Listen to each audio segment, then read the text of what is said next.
برباد ہو جاتے ہیں، اس کی کسی نیکی کی قیمت نہیں لگتی، اس کے کسی عمل کو ترازو میں تولا نہیں جاتا، اس کا کوئی عمل قیامت کے دن اس کی سرخروئی کا سبب نہیں بنتا، اور وہ ہمیشہ کا گھاٹا پانے والوں میں شامل ہو جاتا ہے، وہ ہمیشہ کا نقصان اٹھانے والوں میں شامل ہو جاتا ہے۔ اللہ کی کتاب ہمیں بتاتی ہے هل اتاك حدیث الغاشیہ وجوہ یومئذ خاشعہ عاملۃ ناصبہ تصلی نارا حامیہ۔ اے لوگو، اللہ کے قرآن پہ غور کرو، مالک کے احکام پہ غور کرو، قرآن کے آوازے پہ غور کرو۔ مالک عز و جل ہمیں اطلاع دیتا ہے کہ آپ کے پاس چھا جانے والی قیامت کی خبر نہیں آئی، اس دن بہت سے چہرے ذلیل ہوں گے۔ اے اللہ، تجھے تیری اسماء و صفات کا واسطہ ہے مالک، جس دن لوگوں کے چہرے ذلیل ہو رہے ہوں گے، اللہ اپنی رحمت سے ہمارے چہروں کو منور فرمانا، ہمیں ان بد نصیبوں میں شامل نہ فرمانا جن کو قیامت کی گھڑی ذلت کی گھڑی بن کے دکھائی جائے گی۔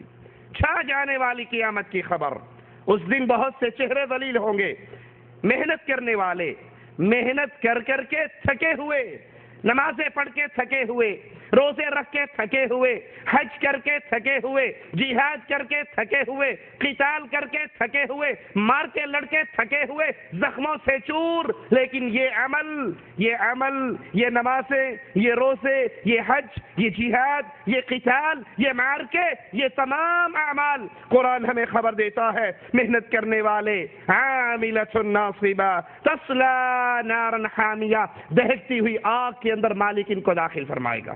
اللہم لا تجعلنا منہم ولا معہم۔ یہ عمل برباد کیوں ہوئے؟ یہ عمل ضائع کیوں ہوئے؟ یہ عمل میزان کے اندر وزن کیوں نہ پائے؟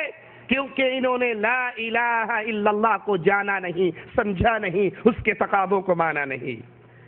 اللہ کی توحید، اللہ کو اس کی ذات میں، اس کی صفات میں، اس کی عبادت میں، اس کے اختیارات میں تنہا اور یکتا مانا جائے۔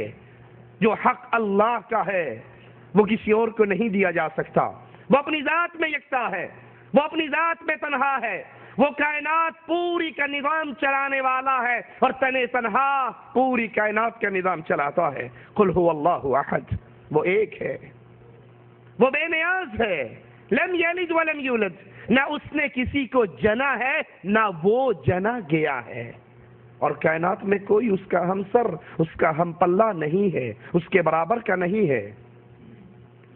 کلمہ پڑھنے کے بعد کہنے والے تو پھر بھی کہہ جاتے ہیں خدا دا پھڑیا چھڑاوے محمد، محمد دا پھڑیا چھڑا کوئی نہیں سکتا، لا حول ولا قوت الا باللہ، کہ جس کو اللہ پکڑ لے اس کو محمد صلی اللہ علیہ وسلم چھڑا سکتے ہیں، لیکن جس کو محمد پکڑ لے اس کو کوئی نہیں چھڑا سکتا، یعنی اللہ بھی نہیں چھڑا سکتا۔ لا حول ولا قوت الا باللہ۔ اللہ کے برابر کا، اللہ کا ہمسر، اللہ کا ہم پلہ کوئی نہیں ہے، وہ یکتا ہے، غنی ہے، تنہا ہے۔ قرآن حکیم بیان فرماتا ہے، غور کیجئے، ان فی خلق السماوات والارض واختلاف اللیل والنہار والفلک التي تجری فی البحر۔ یہ قرآن کی آیات، یہ کھلی ہوئی نشانیاں، یہ اللہ کی توحید کے دلائل ہمیں لا الہ الا اللہ کے مفہوم یاد کرواتے ہیں۔ ان فی خلق السماوات والارض، اللہ نے آسمان کو پیدا کیا، اللہ نے زمینوں کو پیدا کیا، اس آسمان اور زمین کی پیدائش میں اللہ کی توحید کی نشانی ہے۔ واختلاف اللیل والنہار، دنوں کا آنا اور جانا، عدل اور بدل، یہ دن رات کا ایک دوسرے کے پیچھے چلنا، اس کے اندر اللہ عز و جل کی وحدانیت کی دلیل ہے کہ کوئی ہے جو اس نظام کو چلا رہا ہے، اور اس نظام کے چلانے میں وہ یکتا ہے، اکیلا ہے، تنہا ہے۔ والفلک التي تجری فی البحر بما ينفع الناس، سمندر میں کشتی چلتی ہے، لوگوں کے فائدے کے لیے چلتی ہے، لوگوں کا سامان لے کے چلتی ہے۔ اس سمندر کے اندر اس لکڑی کو پانی کے اوپر چلانے والا، اس کی حفاظت کرنے والا، اس کو ساحل پہ لگانے والا کوئی ہے جس کی وحدانیت پہ ایمان لانے کا حکم ہم انسانوں کو دیا گیا ہے۔ وما انزل اللہ من السماء من ماء، اس آسمان سے پانی برستا ہے، اس پانی کو برسانے والا تنہا اللہ، اس بارش کو برسانے والا اکیلا رب، اس بارش کو زمین پہ اتار کر فَأَحْيَا بِهِ الْأَرْضَ بَعْدَ مَوْتِهَا، اس مردہ زمین کو زندہ کرنے والا، اس سے انگوریے پیدا کرنے والا، اس سے ہمارے لیے پھل پیدا کرنے والا۔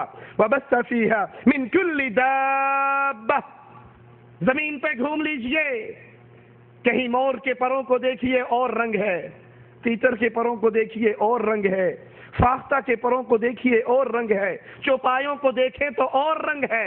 ان ماں کے پیٹوں میں ان کے جسموں پہ رنگ چڑھانے والا اللہ، ان جانوروں کی تخلیق میں، ان جانوروں کے پیدا کرنے میں، ان جانوروں کی الگ الگ فطرت بنانے میں ایک اللہ کی توحید کی نشان یہ ہے، اس کے لیے جو اس پہ غور کرے۔ وَتَصْرِيفِ الرِّيَاحِ وَالسَّحَابِ الْمُسَخَّرِ بَيْنَ السَّمَاءِ وَالْأَرْضِ، یہ بادل اڑتے ہیں، یہ بادل چل رہے ہیں زمین و آسمان کے درمیان، ان بادلوں پہ کنٹرول اللہ کا ہے، ان ہواؤں پہ کنٹرول اللہ کا ہے۔ اللہ چاہے ان ہواؤں کو بوجھل پانی کی خبر دینے کے لیے ہمارے لیے خوشخبری والی ہوائیں بنا دے، اور چاہے اسی ہوا کو تبدیل کر کے عذاب میں بدل دے۔ اس بادل پہ مالک کے علاوہ کسی کا کنٹرول نہیں ہے۔ جھوٹ بولتے ہیں محرم میں سینے پیٹنے والے، وہ کہتے ہیں امام جعفر کے پاس بیٹھے ہوئے تھے، فَارْعَدَتِ السَّمَاء، بادل گرجے، تو اس نے اپنے ماننے والے سے کہا یہ پتا ہے بادل کیسے گرجا ہے؟ کہا امام مجھے تو نہیں پتا۔ کہا بادلوں پہ علی سواری کرتے ہیں، اور بادل سے بارش علی کے حکم سے نازل ہوتی ہے، بادلوں پہ سارا کنٹرول علی کا ہے۔ اللہ کی قسم، ایسا عقیدہ رکھنے والا اللہ کی وحدانیت کو نہیں جانتا، وہ اللہ کی توحید میں غیروں کو شریک کر رہا ہے۔ یہ بادلوں پہ کنٹرول اللہ کا۔ علی اللہ کے بندے ہیں، اللہ کے محتاج ہیں، اللہ کے فقیر ہیں، اللہ کے منگتے ہیں، اللہ کے سوالی ہیں، وہ اللہ کا نظام چلانے میں اس کے ساتھ ہی نہیں ہے۔ بارشوں پہ کنٹرول اللہ کا، ہواؤں پہ کنٹرول اللہ کا، اور اس کے اندر نشان یہ ہے لِقَوْمٍ يَعْقِلُونَ، ایسی قوم کے لیے جو عقل کرے۔ یہ توحید کی دعوت بڑی کھلی ہوئی دعوت ہے، یہ اللہ کی نشان یہ بڑی کھلی ہوئی ہے۔ ہماری جان میں اللہ کی نشان یہ ہے، ہماری اولاد میں اللہ کی نشان یہ ہے۔ بچہ پیدا ہوتا ہے کس طرح بے بس ہوتا ہے، اس بچے کو ماں کے پیٹ کے اندھیروں میں خوراک دینے والا کون ہے؟ اللہ۔ اس کو باہر نکالنے والا کون ہے؟ جب یہ باہر آیا، یہ مولوی صاحب، یہ شیخ صاحب، اس نے بڑے ہو کے بہت بڑا پیر بننا تھا، یہ پیر ڈبل شاہ، جب یہ باہر آیا یہ مرغے حلوے کھانے کے قابل نہ تھا، اس کو ماں، اس کے لیے ماں کی چھاتی پہ دودھ کس نے جلایا؟ یہ نشان یہ ہے اللہ کی توحید کی، یہ کھلی ہوئی کتاب ہے، یہ کھلی ہوئی نشان یہ ہے۔ یاد کر لیجئے اللہ کے برابر کوئی نہیں ہے، علی ہو، ولی ہو، نبی ہو، ساری کائنات کے اندر کوئی ہستی اللہ کے برابر نہیں ہے۔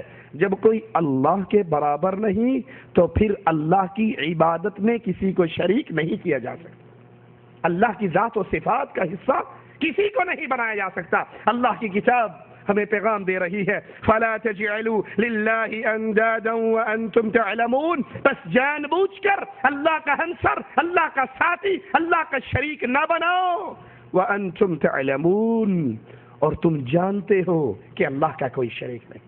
یہ عقل مانتی ہے، یہ فطرت سلیم مانتی ہے، یہ انسان، اس کی ذہنیت گواہی دیتی ہے اللہ تنہا ہے پوری کائنات کا نظام چلانے میں، اور اگر کوئی اللہ کا شریک بنائے تو یہ جرم کر کے وہ ایمان سے ایسے نکل جاتا ہے جیسے گوندے ہوئے آٹے سے بال کو کھینچ لیا جائے۔ اللہ کا قرآن سنیے، الحمدللہ الذی خلق السماوات والارض وجعل الظلمات والنور ثم الذین کفروا بربهم یعدلون، سب تعریفیں اس اللہ کے لیے لائق ہیں، اس نے آسمان اور زمین کو پیدا فرمایا، اندھیرے اور اجالے کو پیدا فرمایا، پھر بھی کافر اپنے رب کا ساتھی دوسروں کو بناتے ہیں۔ اللہ کا نہ اس کی ذات میں، نہ اس کی صفات میں، نہ اس کے اختیارات میں، نہ اس کی عبادت میں کوئی ساتھی، کوئی ساجی، کوئی شریک نہیں ہے۔ اور مخلوق کو اللہ کا شریک بنانا اتنا بڑا جرم ہے، قرآن حکیم منظر پیش کرتا ہے ایشرکون ما لا یخلق شیئا، تم ان کو اللہ کا شریک بناتے ہو، تم ان کو اللہ کا ساتھی بناتے ہو، تم ان کو اللہ کا ساجی بناتے ہو جنہوں نے مچھر کے ایک پر کو بھی پیدا نہیں کیا، کسی چیز کے خالق نہیں ہیں۔ وَهُمْ يُخْلَقُونَ، بعید ہے کہ وہ کسی چیز کے خالق ہوں، بلکہ وہ خود مالک کہتا ہے، خود مخلوق۔ وَهُمْ يُخْلَقُونَ، جن کو تم اللہ کا ساتھی بنا رہے ہو، وہی جو مستوی عرشدہ خدا ہو کر اتر پڑا مدینے میں مصطفیٰ ہو کر، جس کو تم اللہ کا ساتھی اس کی ذات میں شریک کر رہے ہو، وَهُمْ يُخْلَقُونَ، یہ خود انسان کا بچہ ہے، یہ خود مخلوق ہے، یہ حقیر انسان ہے، اس کو بھی اللہ نے پیدا کیا ہے۔ قرآن حکیم کی ان آیات کو سامنے رکھیے، اللہ کی وحدانیت کی اس پیغام کو سامنے رکھیے، اور پھر ہمارے ملکوں میں ہر چیز ہی 2 نمبر ملتی ہے نا، اللہ ماشاء اللہ۔ مرچیں لینے جاؤ آپ، لال مرچیں، اس میں بھٹے کی اینٹیں کوٹ کے اس کا چورا ڈالا ہوا ہوتا ہے، دیسی گھی کا لیبل ہوتا ہے، اور باوجود سونگھنے کے، پراٹھے پکنے کے، اس میں سے دیسی گھی کی خوشبو آتی نہیں ہے۔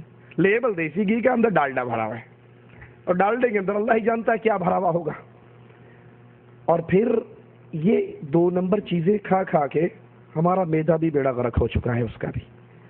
آپ اچھے بھلے جوان آدمی کو 2-4 چمچ دیسی گھی کے کھلا دو تو باتھ روم کے سامنے ہی کرسی ڈال لے گا، اس کا میدا برداشت نہیں کرے گا۔